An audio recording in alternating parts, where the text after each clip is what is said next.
એનએસયુઆઈના પ્રદેશ પ્રમુખ સહિતના કાર્યકર્તાઓએ સિટી બસને અટકાવી હતી અને રસ્તા રોકો આંદોલન કર્યું હતું। બાદમાં કાર્યકર્તાઓ સિટી બસમાં બેસી ગયા હતા। જો કે આ સમયે ત્યાં હાજર પોલીસ જવાનોએ 20 કાર્યકર્તાઓની અટકાયત કરી હતી। આ દરમિયાન પ્રદેશ પ્રમુખનો શર્ટ ઝપાઝપીમાં ફાટી ગયો હતો। રાજકોટ સિટી બસ અકસ્માત મુદ્દે એનએસયુઆઈ મેદાને છે। કોટેચા સર્કલ ખાતે ગુજરાત પ્રદેશ એનએસયુઆઈનો વિરોધ શરૂ થયો હતો। તેમાં વિરોધ પ્રદર્શનને પગલે ચુસ્ત પોલીસ બંદોબસ્ત ગોઠવાયો હતો, જેમાં એનએસયુઆઈ દ્વારા ઉગ્ર સૂત્રોચ્ચાર કરી અને રસ્તા રોકી વિરોધ કરવામાં આવ્યો હતો। એનએસયુઆઈના પ્રદેશ પ્રમુખ સહિતના કાર્યકર્તાઓએ સિટી બસને અટકાવી હતી અને રસ્તા રોકો આંદોલન કર્યું હતું। બાદમાં કાર્યકર્તાઓ સિટી બસમાં બેસી ગયા હતા। જોકે આ સમયે ત્યાં હાજર પોલીસ જવાનોએ 20થી વધુ કાર્યકર્તાઓની અટકાયત કરી હતી। આ દરમિયાન પ્રદેશ પ્રમુખનો શર્ટ ઝપાઝપીમાં ફાટી ગયો હતો। પોલીસ દ્વારા એફએસએલ તેમજ આરટીઓની હાજરીમાં બસનું મિકેનિકલ પરીક્ષણ કરવામાં આવ્યું હતું, જેમાં બસની બ્રેક ફેલ થઈ હતી કે કેમ તે અંગે તપાસ કરતા બસનું મિકેનિકલ સંપૂર્ણ ફિટ હોવાનું એટલે કે કોઈ ખામી ન હોવાનું સામે આવ્યું હતું। જ્યારે કે બસ ચાલકનું ટ્રાન્સપોર્ટ લાયસન્સ ફેબ્રુઆરી 2025માં એક્સપાયર થઈ ગયું હોવાનું સામે આવ્યું છે। બસ ચાલક નશાની હાલતમાં હોવાની લોકોની ફરિયાદ હોવાથી તેમના બ્લડ સેમ્પલ મેળવી કાર્યવાહી કરવામાં આવી હતી, પરંતુ નશાની હાલતમાં ન હોવાનું સામે આવ્યું છે। બ્રેથ એનાલાઇઝરથી પણ તપાસ કરવામાં આવતા નશાની હાલતમાં ન હોવાનું સામે આવ્યું છે।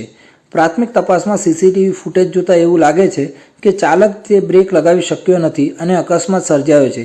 બ્રેક કયા કારણોસર ન લગાવી શક્યો તે અંગે તપાસ કરવામાં આવશે।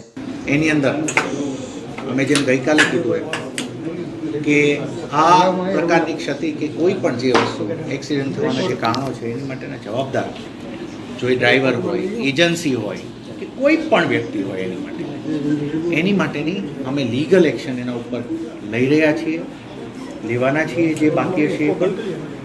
અને આ ઘટનાનું એક વખત આખું ડિટેલ અમારી પાસે જ્યારે ફાઇનલ કન્ક્લુઝન સુધી આવે એ પણ અમે એને પ્રોસેસને હવે થોડું ઉતાવળ કરી રહ્યા છીએ કે ભાઈ એક રિયલ કારણ સુધી આવીએ કે શું કારણ હતું। Was the driver and fault, ડ્રાઈવરના કઈ ક્ષતિ હતી, બસની ક્ષતિ હતી, આ બધી વસ્તુઓના લઈ અને કારણો નક્કી કરી અને એના ઉપર સ્ટ્રિક્ટ એક્શન લેવાની અમે ખુદ આજે જે ડેલિગેશન્સ હતા એમને પણ કીધું છે ને અન્ય તમામ પ્લેટફોર્મ પર કહીએ છીએ। આપણે અમે આરએમસીનું અમારું કમિટમેન્ટ પણ જણાવીએ કે અમે સેફ બસ સેવા થાય એની માટેના અમારા આ પહેલાંથી પણ પ્રયત્નો રહ્યા છે, કરતાય રહીએ છીએ।